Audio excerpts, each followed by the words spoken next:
चलिए ध्यान दिया जाए। इसमें हम लोग कुछ पढ़े हुए थे, इस लेक्चर में कुछ हम लोग पढ़ लिए थे। जैसे हम पॉजिटिव ऑक्सीडेशन स्टेट के बारे में आपको बताए थे, नहीं ये पॉइंट आपको हम बता दिए थे पॉजिटिव ऑक्सीडेशन के बारे में कि इस वर्ग के सभी तत्व पॉजिटिव ऑक्सीडेशन स्टेट दिखाते हैं।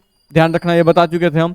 इस वर्ग के सभी तत्व +3 तथा +5 ऑक्सीडेशन स्टेट दिखाते हैं, नहीं +3 और +5 ऑक्सीडेशन दिखाते हैं। ठीक है, इस वर्ग में ऊपर से नीचे आने पर +5 ऑक्सीडेशन स्टेट की स्टेबिलिटी घटती जाती है तथा +3 ऑक्सीडेशन स्टेट की स्टेबिलिटी क्या होती है, बढ़ती जाती है। ठीक है, सिंपल सा बात था। यानी हम इसको बताए थे कि आपको अगर स्टेबिलिटी और चेक करना है, कोई बोलता है Bi+5 है और Bi+3 दिया हुआ है, नहीं तो इन दोनों में ज्यादा स्टेबल कौन होगा, Bi+3 ज्यादा स्टेबल होगा। इन लोगों में Bi+3 जो होगा वो ज्यादा स्टेबल होगा, ध्यान रखना है।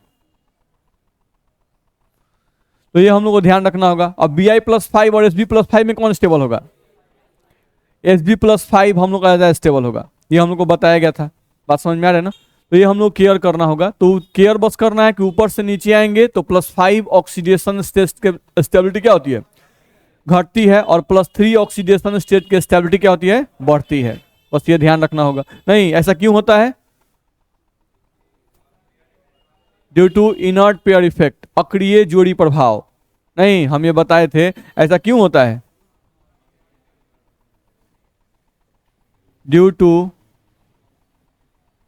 इनर्ट पेयर इफेक्ट, नहीं जिसको हिंदी में कहते हैं हम लोग अक्रिय जोड़ी प्रभाव या अक्रिय युग्म प्रभाव भी कहा जाता है, ध्यान रखना है।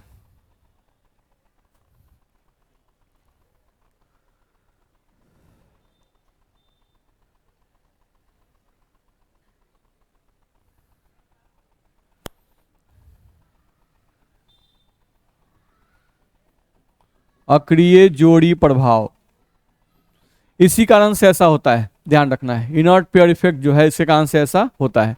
नहीं तो इसका मतलब थोड़ा बहुत हम आप लोग पिछले क्लास में समझाए थे। चलिए अगले पॉइंट पे आ जाए। नहीं यहां पे बोल रहा है कि Bi जो है ये +5 में कोई भी स्टेबल कंपाउंड नहीं बनाता है, यानी बिस्मथ जो है ये कभी भी +5 ऑक्सीडेशन स्टेट नहीं दिखाता है, ध्यान रखना है। ठीक है, सिर्फ एक स्टेट में दिखाता है, कौन सा, BiF5। नहीं फ्लोरीन के साथ सिर्फ ये +5 ऑक्सीडेशन स्टेट दिखाता है, यानी Bi मैक्सिमम केस में कितना बॉन्ड बनाएगा, 3 बॉन्ड। ध्यान रखना है Bi जो है वो 5 बॉन्ड नहीं बनाएगा। 5 बॉन्ड सिर्फ किसके साथ बनाता है, फ्लोरीन के साथ। तो फ्लोरीन के साथ क्यों बनाता है, क्योंकि फ्लोरीन छोटा एटम है और एक हाईली इलेक्ट्रोनिगेटिव एलिमेंट है, इसलिए ऐसा होता है। चलो लिखा हुआ है हम लोग को कि किसी भी परमाणु से 5 इलेक्ट्रॉन को पूर्णतः निकालने के लिए बहुत ज्यादा ऊर्जा की आवश्यकता होती है। किसी परमाणु से अगर 5 इलेक्ट्रॉन को निकालना है तो बहुत ज्यादा ऊर्जा की आवश्यकता होती है, आप समझते हैं। नहीं अगर कोई भी गैसीय परमाणु है, अगर उसे पहला इलेक्ट्रॉन निकालना है तो आपको ऊर्जा देना पड़ता है, नहीं तो उसको IP1 कहते हैं। दूसरा इलेक्ट्रॉन निकालना है तो IP2, नहीं तो हम लोग पढ़ाए थे कि IP1 का वैल्यू कम होता है, IP2 का मान उससे ज्यादा, IP3 का मान उससे ज्यादा। नहीं तो सोचो ना, यहाँ पर 5 इलेक्ट्रॉन निकालना है तो 5 इलेक्ट्रॉन के लिए कितना ज्यादा ऊर्जा सप्लाई करना पड़ेगा, ध्यान रखना है। तो वह ये बोल रहा है किसी भी परमाणु से 5 इलेक्ट्रॉन को पूर्णतः निकालने के लिए बहुत ज्यादा ऊर्जा की आवश्यकता होती है।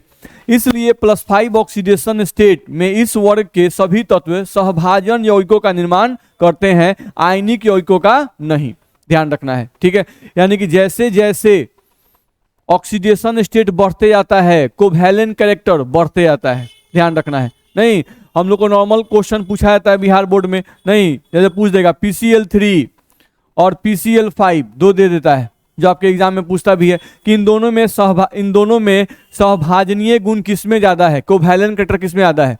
तो जिसका ऑक्सीकरण अवस्था ज्यादा होगा उसमें कोवैलेंट कैरेक्टर सबसे ज्यादा होगा। तो यहाँ पे ऑक्सीकरण अवस्था +3 होगा क्योंकि फॉस्फोरस 3 क्लोरीन से कंबाइन है, और यहाँ पर ऑक्सीकरण अवस्था कितना होगा, +5 होगा। नहीं तो इसका कोवैलेंट कैरेक्टर CC यानी कोवैलेंट कैरेक्टर क्या होगा, ज्यादा होगा, और इसका CC यानी कोवैलेंट कैरेक्टर क्या होगा, कम होगा। तो ये बात भी ध्यान रखना होगा। तो वो ये बोल रहा है कि +5 ऑक्सीडेशन स्टेट ये लोग शो करते हैं कौन से ग्रुप, 5A के ग्रुप। नहीं लेकिन +5 ऑक्सीडेशन स्टेट में ये कौन सा बॉन्ड बनाएंगे, कोवैलेंट बॉन्ड, यानी शेयरिंग करके बॉन्ड का फॉर्मेशन करेंगे, ध्यान रखना होगा। तो वही हम लोग को यहां से दिया गया है, देख सकते हैं। इसलिए +5 ऑक्सीडेशन स्टेट में इस वर्ग के सभी तत्व सहभाजन यौगिकों का निर्माण करते हैं, आयनिक यौगिकों का नहीं। यानी PF5 कोवैलेंट कंपाउंड है, PCl5 कोवैलेंट कंपाउंड है, SbF5 कोवैलेंट कंपाउंड है, BiF5 कोवैलेंट कंपाउंड है। ये सब क्या है, कोवैलेंट कंपाउंड है, ध्यान रखना है, ठीक है। देखते हो आयनिक कंपाउंड कौन बनाता है, सोडियम। क्यों बनाता है, क्योंकि उसको एक इलेक्ट्रॉन त्याग करना है, बात समझ आ रहा है। तो जिनको भी एक या दो इलेक्ट्रॉन त्याग करना होता है वो आयनिक बॉन्ड बहुत आसानी से बना देते हैं। तो जनरली आयनिक बॉन्ड कौन से लोग बनाते हैं, 1A के धातु और 2A के धातु। जनरली 1A और 2A के धातु जो है वो आसानी से आयनिक बॉन्ड बनाते हैं और धातुओं के साथ, ध्यान रखना है, ठीक है। तो अब जिनको भी ज्यादा इलेक्ट्रॉन त्याग करना पड़ेगा वो जनरली क्या बनाएंगे, कोवैलेंट बॉन्ड, सिंपल सा कॉन्सेप्ट है। चलो यहां देखते हैं। लेकिन +3 ऑक्सीडेशन स्टेट में इस वर्ग के तत्व आयनिक तथा सहभाजन दोनों तरह के यौगिकों का निर्माण करते हैं, ध्यान रखना है। ये बोल रहा है कि अगर +5 की बात करें तो उसमें सब कोवैलेंट कंपाउंड ही बनाता है, लेकिन अगर +3 ऑक्सीडेशन स्टेट की बात करें तो +3 अवस्था में ये आयनिक कंपाउंड भी बनाते हैं और कोवैलेंट कंपाउंड बनाते हैं। आयनिक कंपाउंड कौन कौन है, ध्यान रखिए, BiF3 और SbF3, ध्यान रखना है। तो बिस्मथ 5A का है ना, तो बिस्मथ फ्लोरीन के साथ और Sb यानी एंटीमोनी भी फ्लोरीन के साथ, यानी ये फ्लोरीन के साथ आयनिक बॉन्ड बनाते हैं, कौन कौन, बिस्मथ और Sb। ऐसा क्यों होता है, आप याद कीजिए, हम लोग जब शुरू में पढ़ा रहे थे 5A ग्रुप तो हम बताए थे नाइट्रोजन, फास्फोरस, आर्सेनिक, Sb और बिस्मथ, ऐसा बताए थे। हम बताए थे कि ऊपर के जो दोनों हैं ये तुम्हारे नॉन मेटल हैं, ये दोनों तुम्हारे नॉन मेटल हैं, ये दोनों तुम्हारे क्या हैं, मेटलॉयड हैं। इनको हम बताए थे कि ये मेटलॉयड है और इनको क्या बताए थे, मेटल नहीं। तो जनरली आयनिक बॉन्ड बनाने की बात तभी की जाती है जब मेटल के साथ कोई highly electronegative non metal combine करे, नहीं। तो यहां पर आयनिक बॉन्ड हम लोग को बनाने के लिए कौन सकता है, जिसमें मेटालिक गुण ज्यादा हो, नहीं। तो मेटालिक गुण इसमें सबसे ज्यादा किसमें है, बिस्मथ में, नहीं। इसीलिए देखो बिस्मथ का बनाया गया है। और भी बिस्मथ किसके साथ, फ्लोरीन के साथ। तो फ्लोरीन एक हाईली इलेक्ट्रोनिगेटिव एलिमेंट है, तो बिस्मथ इलेक्ट्रॉन का त्याग करेगा और फ्लोरीन इलेक्ट्रॉन को ग्रहण करेगा। बिस्मथ धातु है और फ्लोरीन अधातु है, धातु इलेक्ट्रॉन का त्याग करता है और अधातु इलेक्ट्रॉन को ग्रहण करता है। तो यहाँ पर ये आयनिक बॉन्ड बनेगा। SbF3 में भी आयनिक बॉन्ड बन जाएगा, लेकिन देख लो यहाँ पर NCl3, PCl3, AsCl3, SbCl3, यानी क्लोरीन के साथ ये सब क्या बना रहे हैं, कोवैलेंट कंपाउंड बना रहे हैं। बोलो दिक्कत है, तो ये बोल सकते हैं। चलो लिखा हुआ है decreasing order of covalent character, नहीं। Decreasing order of covalent character नहीं। तो कोवैलेंट बॉन्ड कौन आसानी से बनाएगा, नाइट्रोजन। उससे कौन आसानी से कौन बनाएगा, फास्फोरस, तब आर्सेनिक, तब Sb और तब बिस्मथ। बिस्मथ में कोवैलेंट कैरेक्टर सबसे कम होगा, क्यों, क्योंकि बिस्मथ क्या है, मेटल है, नहीं। और मेटल जनरली कौन सा बनाते हैं, आयनिक बॉन्ड, नहीं। तो जैसे जैसे हम ऊपर से नीचे आएंगे, क्योंकि ये ऊपर से नीचे ही लिखे हुए हैं ना, नहीं। तो ऊपर से नीचे आएंगे तो कोवैलेंट कैरेक्टर क्या होगा, बढ़ेगा या घटेगा, घटेगा, ठीक है। तो ये सब सिंपल बात है जिसको आपको ध्यान में रखना होगा। चलो अगले पॉइंट पे आ जाए। कुछ और पॉइंट लिखा हुआ ऑक्सीडेशन स्टेट के बारे में, उसको देखें। नाइट्रोजन -3 से +5 नाइट्रोजन -3 से +5 ऑक्सीडेशन स्टेट या +5 तक सभी ऑक्सीडेशन स्टेट दिखाता है, जबकि इस वर्ग के दूसरे तत्व सभी ऑक्सीडेशन स्टेट नहीं दिखाते हैं, ध्यान रखना है। नाइट्रोजन जो है वो -3 से लेकर +5 तक सभी ऑक्सीडेशन स्टेट दिखाता है। क्यों भाई, क्योंकि इसका आकार क्या है, छोटा है।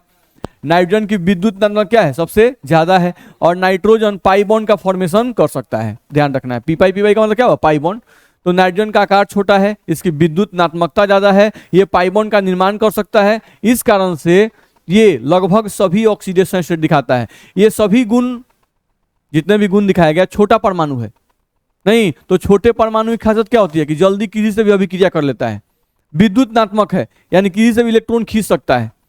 मेरी बात समझ में आ रही है, नहीं। तो ये सब गुण है। साथ साथ पाई बॉन्ड बना रहा है, यानी कि अच्छा, यानी सिंगल बॉन्ड भी बना लेता है, डबल बॉन्ड भी बना लेता है, नहीं। यानी जो ग्रुप 5A में का नाइट्रोजन है वो क्या है, मल्टी टैलेंटेड है। मल्टी टैलेंटेड का मतलब किसी के साथ कंबाइन कर सकता है भाई, बस में रहा है। तो जब जो किसी के साथ कंबाइन कर सकता है, किसी रूप में कंबाइन कर सकता है, निश्चित रूप से उसका ऑक्सीडेशन स्टेट भी अलग अलग दिखा सकता है वो, नहीं, मेरी बात समझ में आ रही है ना। जैसे सोडियम साहब है, उनको कोई बताया कि बोलिए कई को बॉन्ड बनाइएगा, तो ये कहते हैं कि हमेशा हम एक बॉन्ड बनाएंगे। नहीं, तो वो मल्टी टैलेंटेड नहीं है, तो उनका ऑक्सीडेशन स्टेट फिक्स है +1। नहीं, उनको कोई कहता है कि इलेक्ट्रॉन त्याग कीजिएगा ग्रहण कीजिएगा, तो वो कहते हैं कि ना हम हमेशा त्यागे करेंगे। बस में आ रहा है। जबकि नाइट्रोजन की स्थिति ये है कि जब उसके साथ, नाइट्रोजन के साथ जब ज्यादा विद्युतात्मक तत्व आएगा, नहीं तो कहेगा ले लीजिए, उससे कोनो कमजोर आएगा तो कहेगा दे दीजिए, नहीं बराबर ताकत का आएगा तो साझा कर लिया जाए। बस में आ रहा है। तो इसका मतलब हुआ कि हर तरह से तैयार रहता है कॉम्बिनेशन के लिए। मेरी बात समझ आ रही है। तो जब कोई भी आइटम हर तरीके से किसी दूसरे आइटम से कंबाइन कर सकता है भाई, नहीं तो वो अलग अलग विभिन्न प्रकार के अवस्थाओं में दिखाई देगा। बात समझ में आ रही है ना। तो नाइट्रोजन के ये सब जो गुण हैं, आकार छोटा होना, विद्युतनात्मकता ज्यादा होना, नहीं पाई बॉन्ड का फॉर्मेशन करना, ये सारे गुण एक साथ इस वर्ग के दूसरे तत्वों में नहीं पाए जाते हैं। इसीलिए नाइट्रोजन सबसे ज्यादा ऑक्सीकरण अवस्था दिखाता है इस ग्रुप में। कुछ दिमाग में बात जा रहा है? चलिए, तो वही यहां बोला गया है, इन सभी गुणों के कारण ही नाइट्रोजन अलग अलग प्रकार के यौगिकों का निर्माण कर पाता है और ज्यादा ऑक्सीडेशन स्टेट दिखाता है। ये सभी गुण इस वर्ग के दूसरे तत्वों में नहीं होता है। यानी ये सभी गुण एक साथ, गुण तो हैं नहीं, लेकिन एक साथ बहुत सारे गुणों का धनी होना, नहीं दूसरे जो तत्व हैं उनके बस में नहीं है। नहीं, बहुत मेहनत किया है नाइट्रोजन, ध्यान रखना है। तो इसी कारण से जैसे NH3 में नाइट्रोजन का ऑक्सीजन कितना होगा बताइए आप लोग।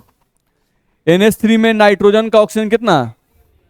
अरे -+7 बोलना है गधा सब, -3 के +3, -3 सही है। यहां पर हम लोग का -3 आएगा। N2H4 में बताओ है -2 आएगा। ये बुझा रहा है ना? नहीं, क्योंकि हम ऐसे करते हैं 2x, नहीं है इसका +4 इज इक्वल टू क्या होगा 0, तो x इज इक्वल टू -2 आएगा, -4/2। ठीक है, इसमें बताइए NH2OH में है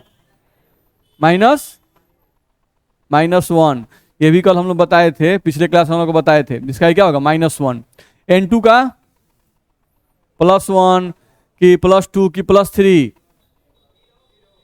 0, इसका ऑक्सीजन 0 होगा। ध्यान रखिएगा, दोनों आइटम सेम है ना। N2O में बताइए बोल रहे हैं -2। अच्छा ये बताओ, नाइट्रोजन और ऑक्सीजन में किसकी विद्युतनात्मक ज्यादा है?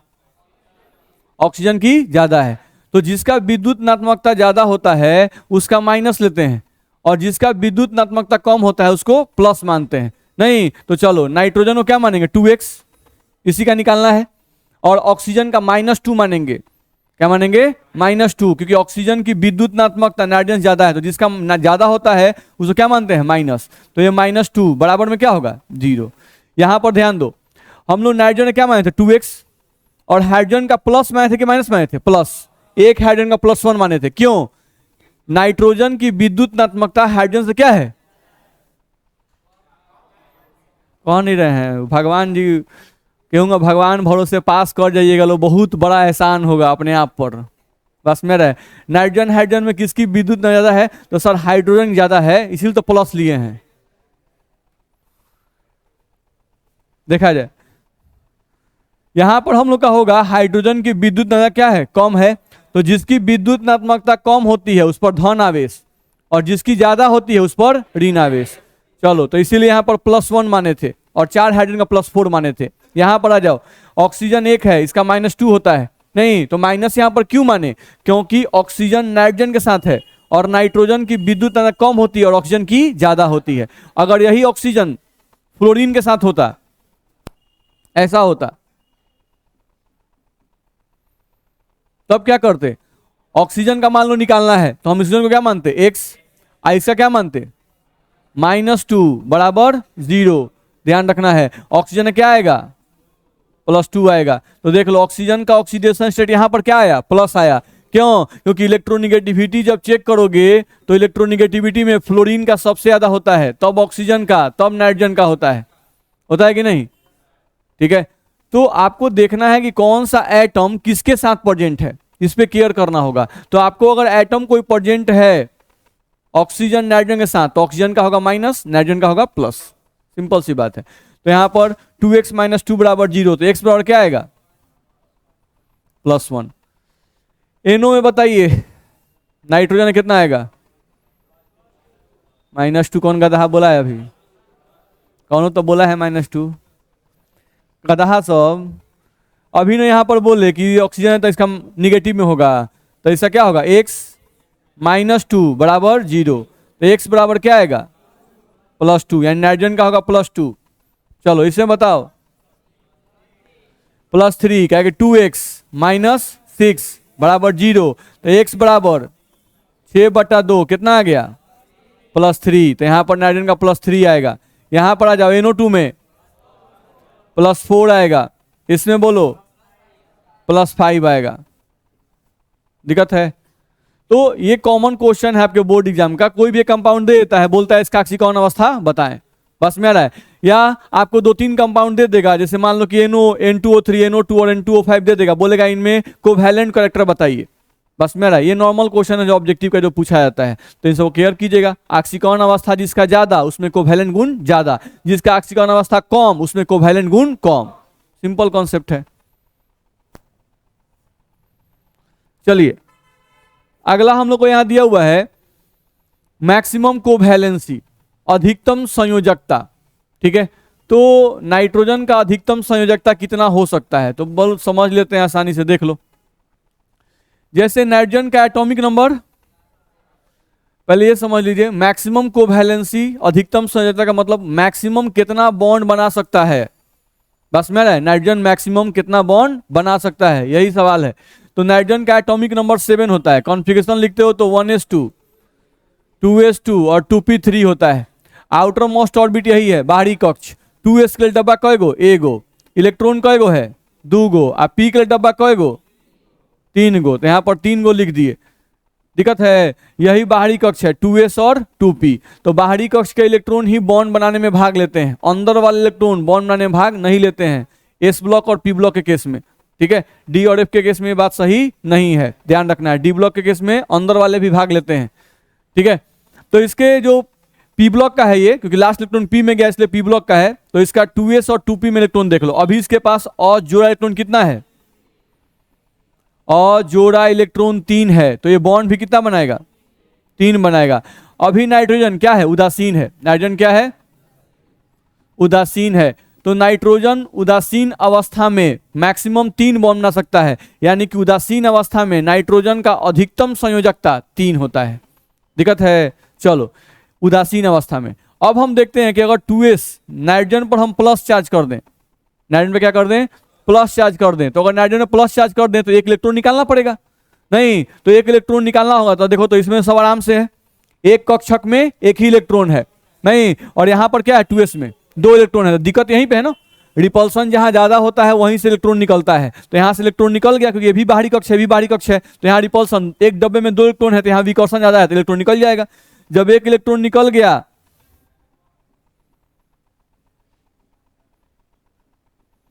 अब अजोड़ा इलेक्ट्रॉन कय को हो गया? अजोड़ा इलेक्ट्रॉन का संख्या जो था वो हम लोग का हो गया 4। तो बॉन्ड भी कितना बनेगा? 4। तो हम लोग को ध्यान रखना होगा कि जो नाइट्रोजन होगा वो कितने बॉन्ड का फॉर्मेशन कर सकता है? 4 बॉन्ड का। कब? जब नाइट्रोजन पर प्लस चार्ज होगा तब। यानी उदासीन अवस्था में नाइट्रोजन का संयोजकता 3 और N+ का संयोजकता 4। इतना में दिक्कत है? चलिए तो लिख देखते हैं क्या लिखा हुआ है।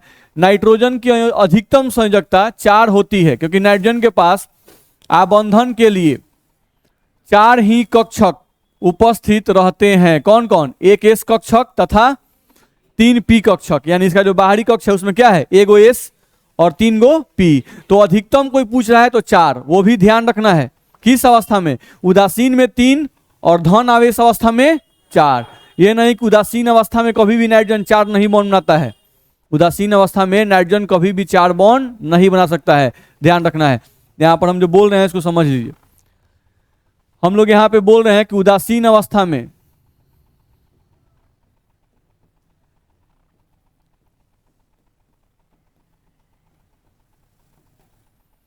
नाइट्रोजन की अधिकतम संयोजकता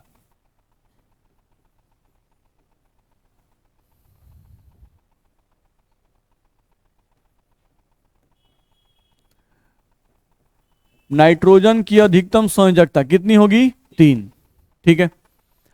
फिर दूसरा हम लोग को बोला गया कि उदासीन अवस्था नहीं, N+ अवस्था में नाइट्रोजन की अधिकतम संयोजकता बराबर 4। याद रखिए किस अवस्था में होगा, ये केयर करने जरूरी है। ये याद रखिएगा कि उदासीन अवस्था में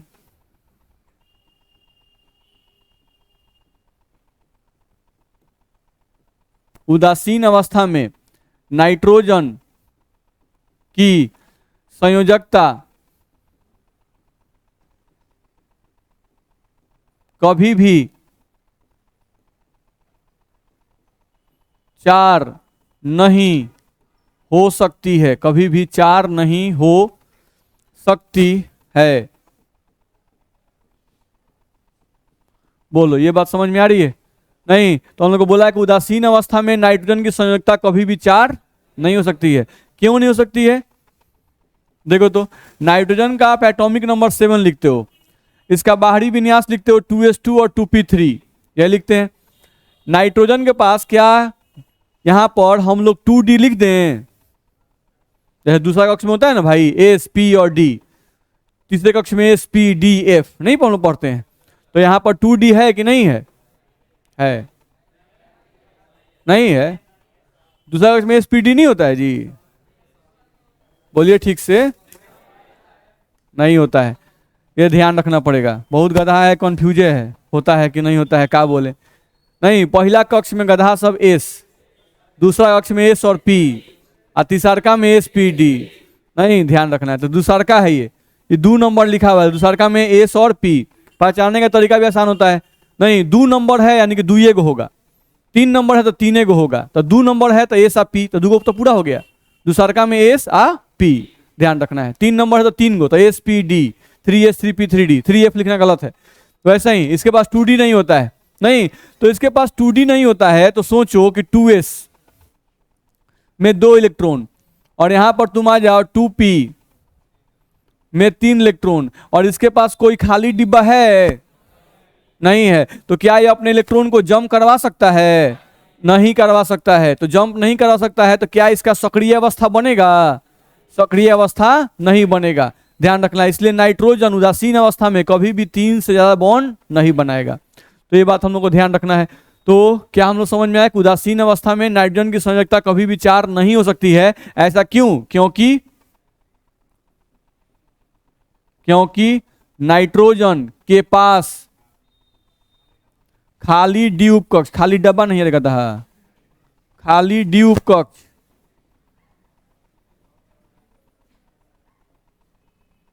उपस्थित नहीं रहता है, ध्यान रखना है। ठीक है, नाइट्रोजन के पास खाली डी उपकक्ष उपस्थित नहीं रहता है, इसलिए ऐसा होता है, ध्यान रखना है। पीछे आ जाओ। अब ये क्वेश्चन आपके बोर्ड एग्जाम में पूछा हुआ है, आप चेक कर सकते हो। पी ब्लॉक में ये क्वेश्चन आपका पूछा हुआ बोर्ड एग्जाम में। NCl5 तथा NF5 संभव नहीं है, लेकिन PCl5 या PF5 संभव है। तो वही उसका आंसर आप जो देख रहे थे ना, वही इसका आंसर है। एक तो बोला कि क्या क्वेश्चन था हम लोग का कि नाइट्रोजन जो था, नाइट्रोजन NCl5 नहीं बना सकता है। तो NCl5 नहीं बना सकता, इसका मतलब है कि नाइट्रोजन जो है वो 5 बॉन्ड नहीं बना सकता है। इसका क्वेश्चन मतलब क्या है? 5 बॉन्ड नाइट्रोजन नहीं बना सकता है, ये क्वेश्चन है। NCl5 संभव नहीं, इसका मतलब हुआ कि नाइट्रोजन 5 बॉन्ड नहीं बना सकता। नाइट्रोजन 5 क्लोरीन के साथ अभिक्रिया नहीं कर सकता है। नहीं, सेम एज NF5 संभव नहीं है। तो इस क्वेश्चन के पूछने का मतलब है कि नाइट्रोजन 5 फ्लोरीन के साथ अभिक्रिया नहीं कर सकता है, ध्यान रखना है। हाँ, ये ध्यान रखना है कि अगर हम ऐसा लिखते NCl3 संभव है कि नहीं है? है, क्योंकि नाइट्रोजन 3 बॉन्ड बना सकता है। वो तो हम लोग पढ़ ही रहे हैं कि नाइट्रोजन उदासीन अवस्था में कितना बॉन्ड बनाता है? 3 बॉन्ड। संयोजकता का मतलब बॉन्ड ही होता है। तो ये NCl3 सही है। कोई बोलता है कि NF3 सही है, गलत है? सही है। कोई बोलता है NH3 लिखना सही है, गलत है? सही है। तो ये सब लिखना सही है, लेकिन ऐसा NCl5 NF5 या NH5 हम अगर लिखते हैं तो ये लिखना क्या है? गलत है। ठीक है, तो क्यों गलत है पूछा था क्वेश्चन में, ये आपके सब्जेक्टिव क्वेश्चन में पूछा गया था कि NCl5 या NF5 लिखना गलत है, क्यों? नहीं, तो आप बताइए वहां पर कि नाइट्रोजन के पास खाली द्वीप कक्ष उपस्थित नहीं रहता है। इसलिए नाइट्रोजन अधिकतम 3 बॉन्ड का ही निर्माण कर सकता है, 5 बॉन्ड का निर्माण नहीं कर सकता है, ध्यान रखना है। इसीलिए NCl5 NF5 या NH5 नाइट्रोजन का 5 बॉन्ड बनाने वाला कोई भी यौगिक सही नहीं हो सकता है। दिक्कत है।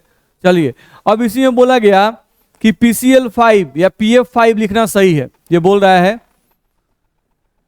कि PCl5 लिखना सही है, PF5 लिखना सही है नहीं। तो इसके कहने का मतलब ये है कि फास्फोरस जो है वो 5 बॉन्ड बना सकता है,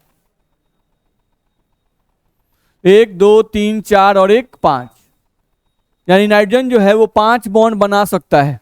ठीक है, तो ये कैसे सही है, तो आपको उसी तरह से एक्सप्लेन कर देना है। Phosphorus atomic number 15, outer configuration 3s2 3p3, जैसा नाइट्रोजन का होता है वैसा ही इसका भी होता है, बस कक्ष संख्या बदल जाता है। उसमें कक्ष संख्या 2 था, यहाँ कक्ष संख्या 3 आ गया बस। अब यहाँ पर थर्ड कक्ष है तो इसमें 3d लिखना सही गलत है, सही है, ध्यान रखना है। तीसरे कक्ष में d होता है, ध्यान रखना है। तो अब यहाँ पे आप जब फोटो बनाते हो तो 3s में 1 डब्बा होता है, 2 इलेक्ट्रॉन होते हैं। 3p में हम लोग का 3 डब्बा होता है, इलेक्ट्रॉन यहाँ पर आपके 3 होते हैं। फिर आपके पास 3d होता है तो 3d में कितने डब्बे होते हैं, 5, 1 2 3 4, और ये पूरा का पूरा खाली है नहीं। तो ये जो स्टेट हम लोग लिखते हैं इसको हम लोग कहते हैं ग्राउंड स्टेट या आद्य अवस्था। ये अवस्था पर कहलाता है आद्य अवस्था, जिसको इंग्लिश में ग्राउंड स्टेट भी लिखा रहता है।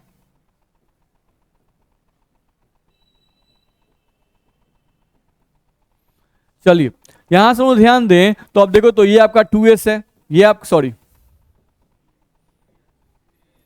ये आपका 3s है, ये 3p है और ये आपका 3d है। तो अब क्या होता है कि इसमें का एक इलेक्ट्रॉन इसमें जंप कर सकता है, कक्ष संख्या सेम है। जब कक्ष संख्या सेम होता है तो इलेक्ट्रॉन का जंपिंग होता है। तो यहाँ पर जंपिंग कराने के बाद अब आप लिखोगे तो 3s में कितने इलेक्ट्रॉन आएंगे, 1, और 3p में कितने आएंगे, 3, 1 2 3, और 3d में कितने आ जाएंगे, 1। तो इसको बोलते हैं हम लोग प्रथम सक्रिय अवस्था। इसको क्या बोलते हैं हम लोग, प्रथम सक्रिय अवस्था। तो ये आपका आ गया प्रथम सक्रिय अवस्था। अब ये बताओ कि इसके पास कितने अजोड़ा हैं, और जोड़ा इलेक्ट्रॉन इसके पास कितने हैं, 5। तो अजोड़ा इलेक्ट्रॉन 5 है तो बॉन्ड भी कितना बनाएगा, 5 बनाएगा। तो 5 बॉन्ड बनाना सही है गलत है, तो नाइट्रोजन के केस में 5 बोलता है कि नाइट्रोजन और फास्फोरस दोनों एक ही वर्ग के हैं, फिर भी नाइट्रोजन 3 ही बॉन्ड बनाता है, 5 बॉन्ड नहीं बना पाता है, जबकि फास्फोरस जो है 5 बॉन्ड बना लेता है। ऐसा क्यों, तो बोलिए कि नाइट्रोजन के पास खाली डी उपकक्ष उपस्थित नहीं रहता है, इसलिए वो इलेक्ट्रॉन जंपिंग नहीं करा पाता है नहीं। लेकिन फास्फोरस जो है उसके पास खाली डी उपकक्ष उपस्थित रहता है, इसलिए वो इलेक्ट्रॉन जंप करवा के अपने अजोड़ा इलेक्ट्रॉन की संख्या को बढ़ा सकता है। अगर अजोड़ा इलेक्ट्रॉन की संख्या बढ़ गई तो बॉन्ड बनाने की कैपेसिटी भी क्या होगी, बढ़ जाएगी। दिक्कत है इसमें। तो ये सक्रिय अवस्था है। अब बहुत लोग होते हैं कि नहीं, बहुत लोग ऐसे होते हैं कि मतलब नहीं होता है कि अपना रूटीन बनाया है कि भाई हमको 4 रोटी खाना है या 5 रोटी खाना है नहीं, तो अब कितना अच्छा खाना आएगा तो वो उससे ज़्यादा नहीं खाएंगे नहीं। वो खाना को देख के, अलग अलग खानों को देख के एक्साइटेड नहीं होते हैं नहीं। लेकिन मैक्सिमम लोगों की संख्या है कि अच्छा खाना देख के एक्साइटेड रहते हैं, पेट भरा हुआ है तो वो 2-3 बार उलीट लेते हैं नहीं। तो क्या हो गया, वो सक्रिय अवस्था हो गया उनका, एक्साइटेड स्टेट में वो ज़्यादा खा लिए, ध्यान रखना है। तो इस क्वेश्चन का आंसर आप लिख लेंगे, ठीक है। उसी को हम लोग समझा दिया आपको, नेक्स्ट पेज में आप समझ सकते हैं इसको, उन्हीं को मैंने यहाँ समझाया है। अगले पेज में आइए। अगला पेज हम लोग देखें अगर, तो लिख रहा है डिसप्रोपोर्टियोनेशन रिएक्शन, यानी असमानुपातन अभिक्रिया नहीं। तो ये बोलता है क्या कि आप अभी देख रहे थे कि नाइट्रोजन देख रहे हैं कितना ऑक्सीडेशन दिखा देता है। जैसे सोडियम, अगर हम बोले कि सोडियम कितना ऑक्सीडेशन से दिखाता है, 1, बस +1 नहीं, ठीक है। तो वैसे तत्व जिनका ऑक्सीडेशन स्टेट फिक्स है, जैसे सोडियम +1, मैग्नीशियम +2, मेरी बात समझ में आ रही है। तो वैसे तत्व जिनका ऑक्सीडेशन स्टेट फिक्स है, वैसे तत्व असमानुपातन अभिक्रिया नहीं दिखाते हैं। असमानुपातन अभिक्रिया का मतलब होता है कि एक ही तत्व, एक अभिक्रिया में एक ही तत्व का ऑक्सीडेशन भी हो और उसी का रिडक्शन भी हो नहीं, तो वैसी अभिक्रिया असमानुपातन अभिक्रिया कहलाती है। ध्यान से मेरा बात सुनिए। असमानुपातन अभिक्रिया का मतलब एक ऐसी अभिक्रिया जिसमें एक ही तत्व का ऑक्सीडेशन भी हो और उसी का रिडक्शन भी हो, तो वैसे अभिक्रिया को हम लोग क्या कहते हैं? असमानुपातन अभिक्रिया। एक ही तत्व का ऑक्सीडेशन और रिडक्शन तभी संभव है जब वह एक तत्व अलग अलग ऑक्सीकरण अवस्था दिखाता हो। अगर कोई भी तत्व अलग अलग ऑक्सीकरण अवस्था नहीं दिखाता है तो वो कभी भी असमानुपातन अभिक्रिया नहीं दिखाएगा। मेरा बात दिमाग में जा रहा है? चलिए, तो पूछता है कि नाइट्रोजन जो है वो असमानुपातन अभिक्रिया दिखा सकता है कि नहीं दिखा सकता है? तो हम बोलेंगे दिखा सकता है भाई, वो तो -3 से लेकर +5 तक ऑक्सीडेशन दिखा रहा था, तो इतना ज्यादा जो ऑक्सीडेशन दिखाएगा वो तो एक ही अभिक्रिया में क्या अलग अलग ऑक्सीकरण अवस्था दिखा सकता है? हाँ दिखा सकता है। चेक कर लीजिए, एक अभिक्रिया दे देता है, अभिक्रिया नहीं याद करना है, अभिक्रिया दिया रहता है एग्जाम में, और एग्जाम में अभिक्रिया देगा और बोलेगा कि आप बताओ इसमें नाइट्रोजन का ऑक्सीडेशन स्टेट में कहाँ ऑक्सीडेशन और कहाँ रिडक्शन हो रहा है। बस में आ रहा है? कहाँ ऑक्सीडेशन और कहाँ रिडक्शन हो रहा है आपको बताना है। तो ये अभिक्रिया दिया हुआ है, तो ऑक्सीडेशन निकालो। HNO2 है, 3 को नहीं देखना है, खाली फॉर्मूला देखना है। HNO2 को देखो। अब चलो इसका ऑक्सीजन निकालने की कोशिश करो। हाइड्रोजन कितना माने? -1 की +1? +1, ध्यान रखना है। नाइट्रोजन का X, ऑक्सीजन का 2 को है।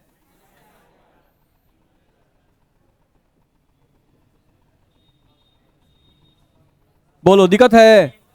तो यहां पे नाइट्रोजन का +3, अब यहां पे निकालो। चलो नाइट्रोजन का +1, हाइड्रोजन का +1, नाइट्रोजन का इसका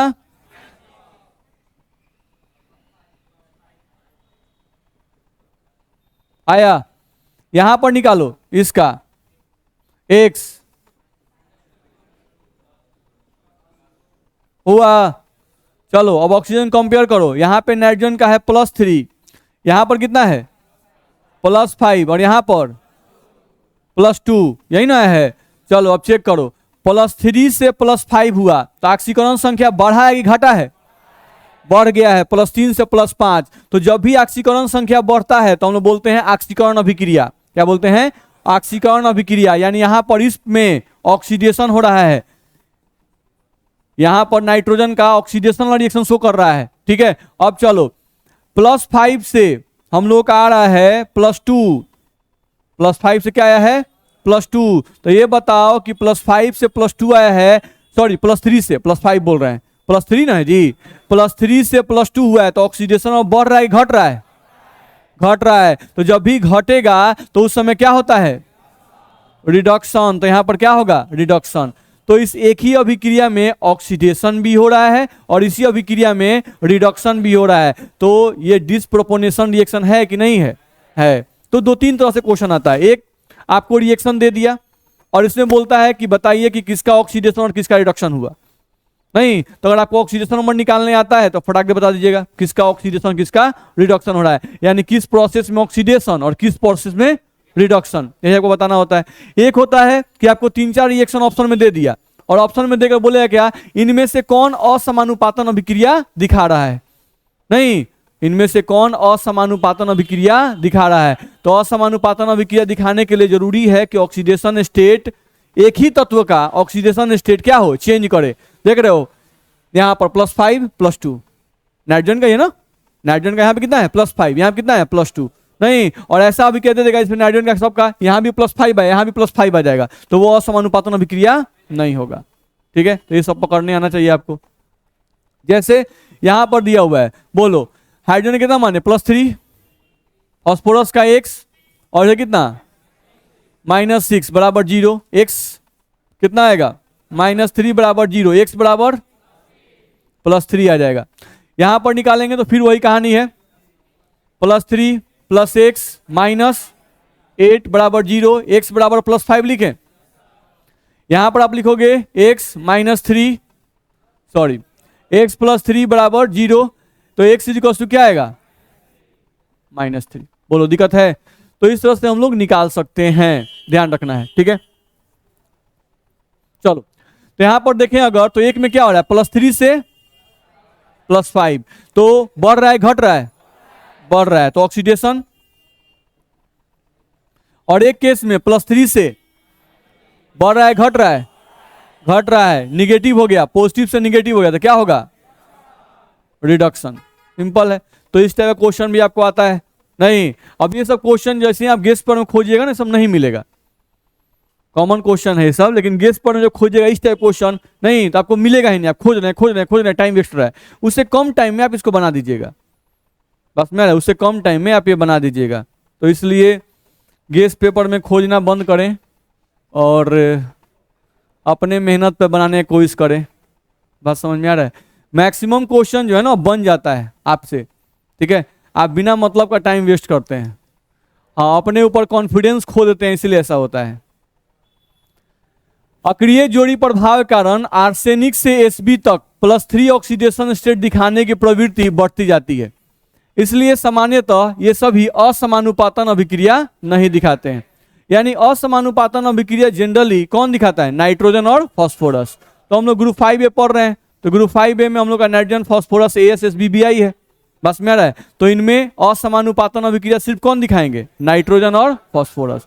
तो ये भी ऑब्जेक्टिव पूछ सकता है नहीं कि ग्रुप 5A में कौन से तत्व असमानुपातन अभिक्रिया दिखाएंगे? तो सिर्फ नाइट्रोजन और फास्फोरस नहीं। आर्सेनिक SbBi क्यों नहीं दिखाएगा? क्योंकि वो लोग जनरली +3 ऑक्सीडेशन स्टेट ही दिखाना चाहते हैं, यानी एक प्रकार का ऑक्सीडेशन स्टेट ही दिखाना चाहते हैं। तो जो लोग एक प्रकार का ऑक्सीडेशन दिखाना चाहेंगे वो असमानुपातन अभिक्रिया नहीं दिखाते हैं।